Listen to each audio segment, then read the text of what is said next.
Even though I was dreading making this video, I actually had fun making it. It's time for me to do the impossible. That is a bit dramatic. I just collected all of the vintage Star Wars playsets. All of them. And you all have asked me to rank them. This is gonna be hard for me. Will your favorite be number one? Let's go.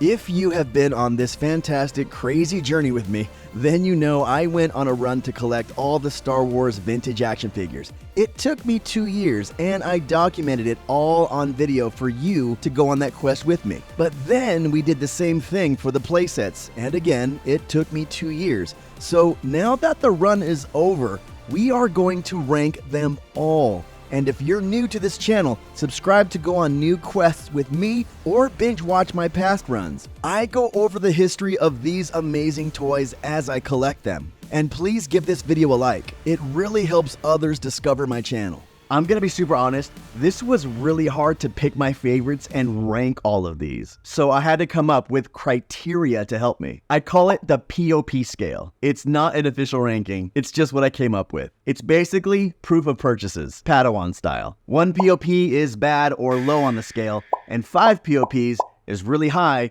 or really good on the scale. And some criteria are just a straight yes or a no. And here are the criteria. Number 1, was it in the movie? Meaning, was it shown on screen or was it just put out as a standalone toy? This is a yes or no score. Number 2, playability. And for this, I have to think back when I was a 6-year-old kid. Would the 6-year-old version of Joey be able to play with this over and over again and get enjoyment? Or would he get bored the first go around and place it on the shelf as a glorified display? This is on the POP scale. Number 3, durability. Would 6-year-old Joey break it with normal play in the first time using it? This is on the POP scale. Number 4, collectability, meaning in today's current market, how sought after is this playset? This is on the POP scale, again, from 1 to 5. Number 5, rarity. That speaks for itself. Just like there are common action figures, such as the Bespin Guard, no offense Bespin Guard lovers, there are also common playsets.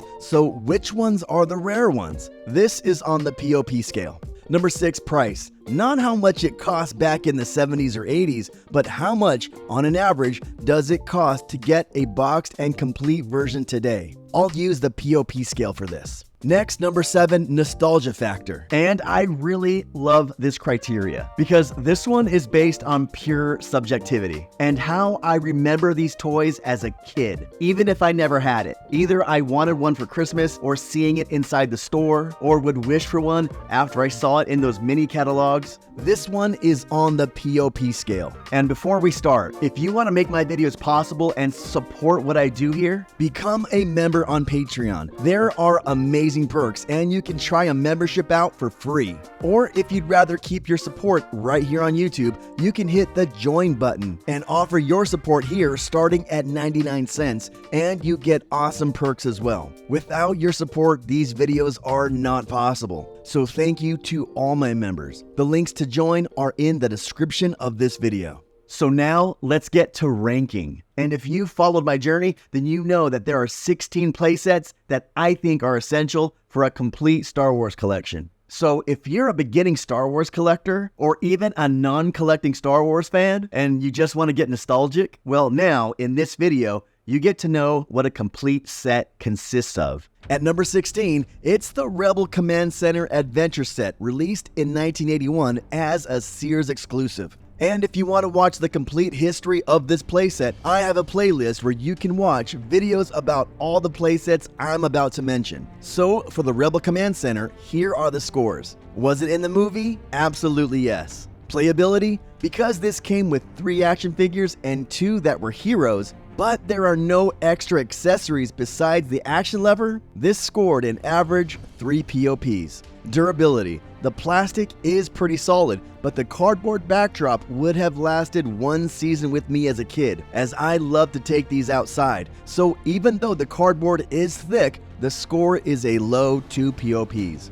Collectability. Since this is one of the few sets to be a Sears exclusive, its collectability is there, but this one is the most forgettable of the line. So this one scores a low 1 POP. Rarity. This one is not rare at all, and even though it's hard to find complete versions in box and in good shape, this one just takes some hunting, but it's not impossible. So this gets a 2 POP score. And the price? The rarity and the price really go hand in hand for a complete playset, even with the action figures in baggies. This cost me $225, so not exuberant, but if I was to go mint in sealed box or everything in unused content, then expect that price to go higher obviously, so this is a 2 POP score. The nostalgia factor. I didn't own this as a kid, and I didn't even know about it until I started this collection run, so this gets a 1 POP score. And the total for the Rebel Command Center comes to 11 POPs. Coming in at number 15, it's the Jabba the Hutt Dungeon Action playset, released in 1983 as a Sears exclusive. This version came with 3 action figures in 88, Clay 2 in Skiffguard outfit, and Nikto, and then the reused and reformatted base from the Droid Factory. Was it in the movie? Yes. We see 88 being cruel to a gonk droid. And the playability? With the crane hook and the droid iron, this does have some playability, but it's really a glorified display stand. This gets a 2 POP score. Durability. This playset is a tank, and once it's built, the parts on this are staying there, which makes these easier to find complete in the wild, so this gets a 4 POP score for that. Collectability. This, yet again, is one of the 5 Sears exclusive playsets, so that makes it interesting. So for that, this gets a 3 POP score. And the rarity. It's not hard to find this being sold complete and in different conditions, so this gets a 2 POP score.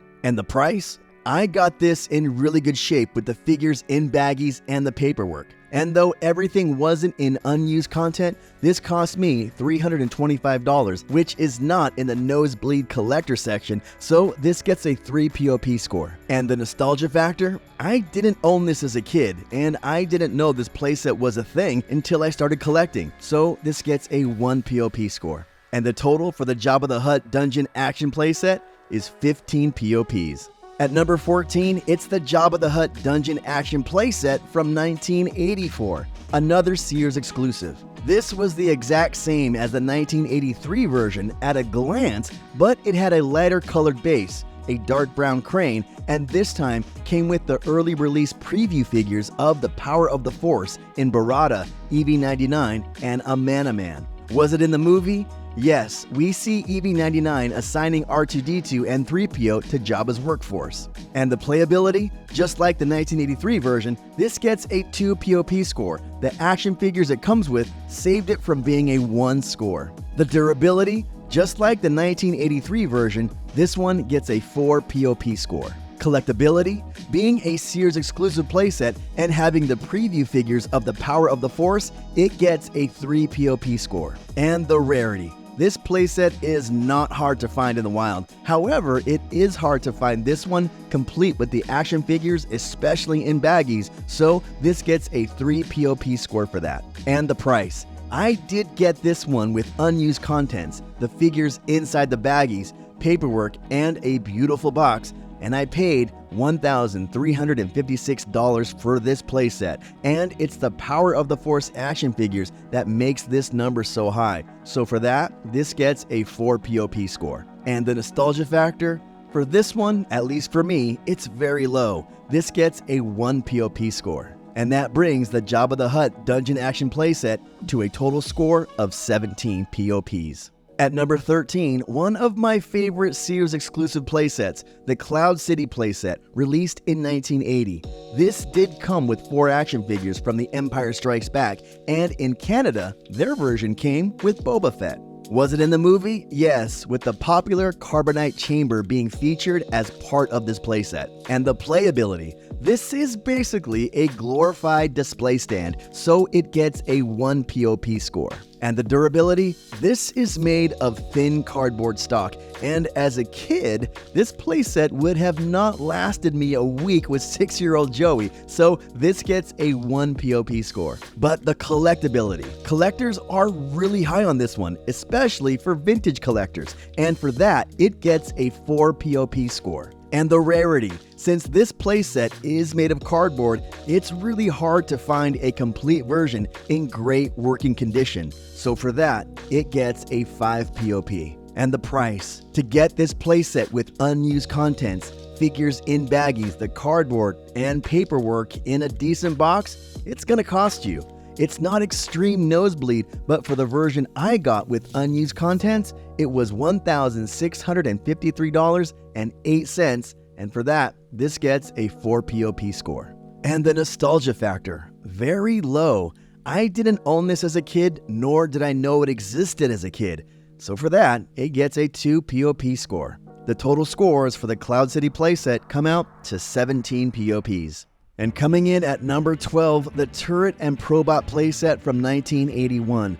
This came with a very cool action figure in the Probot droid, a functional turret that an action figure can actually operate, and a storage unit in the turret, and of course the action lever feature. Was it in the movie? Yes, with 2 scenes being melded into one. And the playability? With the functional turret and the Probot action scene, this is not just a glorified display stand, and for that, it gets a POP score of 4. The durability. This one is the most solidly built playsets in the Kenner line. With the solid hard plastic base, the Probot is really well built, and the turret can withstand any play, but the Probot can still be broken with some hard play. But overall, this gets a 4 POP score. And the collectability. It seems like this is the first playset every collector gets on their run. And even though it's not top of mind, it seems like everyone knows about this one.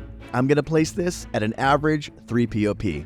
And the rarity. This is not a rare playset by any means, and you can find these in all conditions with some light hunting. This gets a 1 POP for rarity. And the price? In any condition, this playset is one of the most lowest priced playsets out there. I got a decent version in the box with paperwork for $100. So for that price, it gets a 1 POP score. But the nostalgia factor. I had this when I was a kid and I loved playing with it year after year. 5 POP score.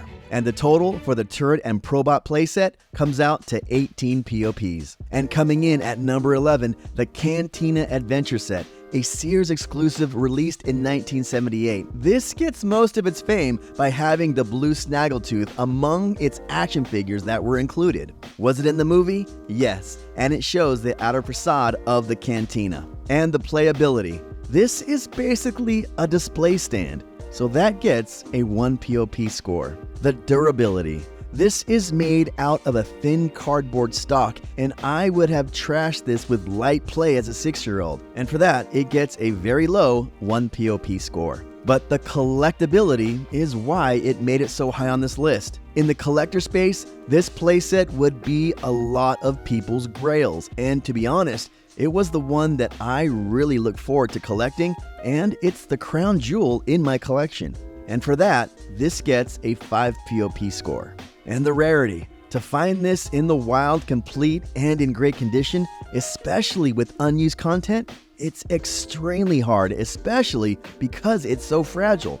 And because of this, it gets a 5 POP score. And the price. To get this in pristine condition can run you thousands of dollars. I got this in a semi-unused state in the cardboard, but the action figures that came with it were not in baggies. It did not have the original boxes, and it came with the red and not the blue snaggletooth. I got this for $558.31, which is still a great price for this example, but you can easily spend over $5,000 for examples that are complete with everything in great unused condition. For this, it gets a 5 POP score. And the nostalgia factor. It's low for me since I didn't know about this as a kid, so it gets a 1 POP score.